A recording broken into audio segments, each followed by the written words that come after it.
સમય સાંજમાંથી રાત્રિમાં પરિવર્તન પામી ગયો હતો. બધું જ કામ પરવારીને નેહા તેના પતિ સંજય સાથે શાંતિની પળો લઈને વાત કરવા માટે બેઠી. તેના દીકરાનું વેકેશન હોવાના કારણે નેહા થોડું રિલેક્સ ફીલ કરતી હતી. પરંતુ 2-5 મિનિટ થઈ ત્યાં તેના દીકરાએ બરફનો ગોળો ખાવાની ઈચ્છા જતાવીને કહ્યું કે મોમ, ચાલોને ગોળો ખાવા જઈએ. નેહા તૈયાર હતી જો સંજય હા પાડે તો. સંજયે હા પાડી એટલે નેહા તરત જ રૂમમાં પોતાનું પર્સ લેવા માટે ગઈ. પરંતુ રૂમમાં નેહાએ આમતેમ ફાંફા માર્યા પરંતુ પાકીટ મળ્યું નહીં. નેહાને ખૂબ જ ચિંતા થવા લાગી. પરંતુ પાકીટ મળતું ન હતું. નેહાને રહીને યાદ આવ્યું કે હું 2 દિવસ પહેલા શાક લેવા માટે ગઈ હતી ત્યાં જ ભૂલીને આવતી રહી છું લગભગ તો.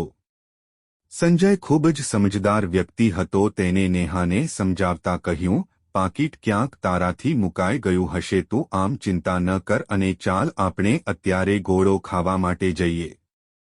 તારા ચહેરા પર આ ચિંતાની લકીરો શોભતી નથી અને ન મળે તો પણ એમાં કોઈ ટેન્શન લેવા જેવી બાબત નથી. મારા માટે તો તું અગત્યની છે, પાકીટ નહીં. ચાલ અત્યારે આપણે જઈએ. હવે પાકીટ નવું આવશે, ચાલ અત્યારે.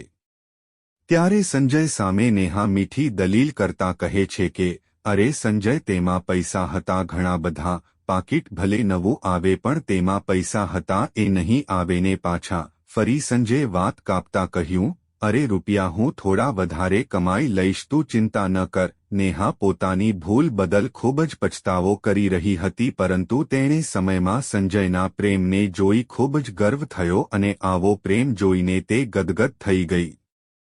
સંજયે રાત્રે ખૂબ જ સમજાવી છતાં નેહાને સવારથી જ કોઈ જગ્યાએ ચેન આવતું ન હતું. તે પાકીટ ખોવાઈ ગયું તેની ચિંતામાં ને ચિંતામાં ઘરનું થોડું ઘણું કામ કર્યું, પરાણે રસોડાનું પણ કામ જલ્દી મન વગર કર્યું, પરંતુ કોઈ બીજા કામમાં મન લાગતું ન હતું. મન ખૂબ જ વ્યાકુળ હતું. મનમાં નકરા વિચારો જ આવતા હતા. સૂવાની કોશિશ કરી પણ દિવસે સૂઈ પણ ન શકી. મોબાઈલમાં થોડી વાર ખાખા કર્યા પણ કંઈ ચેન આવતું ન હતું. પરંતુ આમતેમ કરીને આખો દિવસ પસાર કર્યો અને સાંજ પડવા આવી અને શાકવાળાનો આવવાનો સમય થયો. નેહા વિચારતી હતી કે શાકવાળો આવે ત્યાં હું પહોંચી જાવ એટલે મને થોડી નિરાંત થાય. સમય થતાની સાથે જ નેહા એક્ટિવા લઈને પહોંચી ગઈ જ્યાં શાકવાળો આવતો હતો. નેહા શાકવાળો આવે તેના પહેલા જ પહોંચી ગઈ હતી. પરંતુ તેના મનમાં અનેક સવાલો હતો. મળશે કે નહીં મળે, આપશે પાછું કે નહીં આપે, શું થયું હશે વગેરે. પરંતુ 10 મિનિટ શાકવાળાની વાટ જોઈને નેહા રહી ન શકી. તેણે બાજુમાં એક બીજા શાકવાળાને પૂછ્યું, પેલો બીજો શાકવાળો આવે છે એ નથી આવ્યો આજે? ત્યારે એ શાકવાળો જવાબ આપે છે કે એ રોજ અહીંયા જ આવે છે પણ 2 દિવસથી દેખાયો નથી. નેહા આ સાંભળી મનમાં બબડવા લાગી. ક્યાંથી આવે હવે આટલો મોટો દલ્લો હાથ લાગ્યો છે? આવા વિચારો સાથે એણે એક્ટિવા ચાલુ કર્યું ને નીકળતી જ હતી ને પેલા બીજા શાકવાળાએ કહ્યું, ઊભા રહો મેડમ. લ્યો આ પરસો આવી ગયો. નેહા એ જોયું, પરસો લારી લઈ દોડતો આવતો હતો.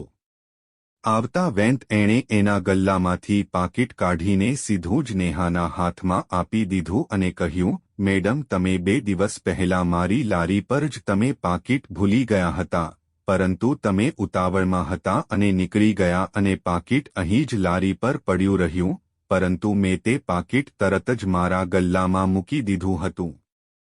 તે દિવસે તમે ફરીવાર આવશો એટલા માટે તમારી રાહ પણ મેં જોઈ હતી, પરંતુ તમે મોડે સુધી ન આવ્યા. પરંતુ બીજા દિવસે મારા છોકરાની તબિયત બગડી ગઈ અને એને દાખલ કરવો પડ્યો હતો હોસ્પિટલમાં. એટલા માટે હું 2 દિવસથી આવતો ન હતો. પરંતુ આજે હું તમને પાકીટ આપવા માટે જ આવ્યો છું. એક શ્વાસ સાથે પરસો આટલું બધું બોલી ગયો. પરંતુ નેહાએ છતાં પોતાના મનના સમાધાન માટે પોતાનું પાકીટ ખોલીને જોયું. તેમાં જોતા નેહા ચોંકી ગઈ, કેમ કે પાકીટમાં બધું જેમ હતું તેમ જ પડ્યું હતું. એક પણ વસ્તુ આઘાપાહી થઈ ન હતી. પરંતુ છતાં નેહા પૂહી બેઠી પરશાને કે તને આ પાકીટ જોઈને લાલચ ન થઈ. પરંતુ પરશાએ એક સુંદર જવાબ આપ્યો, મેડમ, મારા બાપુએ મને શીખવ્યું છે કે મફતનો કરેલો રોટલો ક્યારેય નહીં પચે. નેહાએ ફરી પૂછ્યું, તને લાલચ ન થઈ? મેડમ, તમારું પાકીટ હું ખોલું તો મને લાલચ થાય ને, પણ મેં પાકીટ ખોલ્યું નથી. નેહાના પાકીટમાં પૂરા 12,000 રૂપિયા હતા. તે સહીસલામત મળી જવાથી ભગવાનનો ખૂબ જ પાડ માનવા લાગી હતી.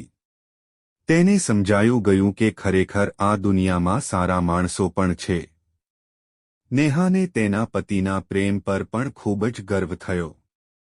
કેમ કે પત્નીની બેદરકારી હતી તેમ છતાં પણ તેણે વાતને પ્રેમથી સંભાળી લીધી હતી. એટલે નેહા ખુશ થઈ ગઈ હતી.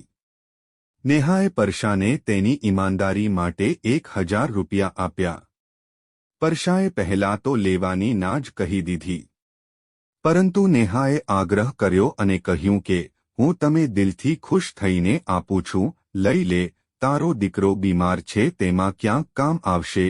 જો મને પાકીટ ન મળ્યું હોત તો. એટલા માટે આ તારી ઈમાનદારીની કમાણી છે, મફતની નથી. આ પૈસા લઈ લે. પરશાની આંખમાં પાણી આવી ગયું અને બોલી ઉઠ્યો, મેડમ, મેં ડોક્ટરની ફી તો આપી દીધી, પણ હવે દવાના રૂપિયા બાકી છે. એ પણ હમણાં જઈને ચૂકતે કરી આવું. મારી ઘરવાળી ખુશ થઈ જશે. નેહા પણ ખુશ થઈ અને જતી રહી અને પરશો પણ દવાના પૈસા આપવા માટે તરત જ જતો રહ્યો અને બંને પરિવારોમાં સાંજે એક અલગ આનંદ જેનું વર્ણન ન થાય તેવી ખુશી ફેલાઈ ગઈ હતી.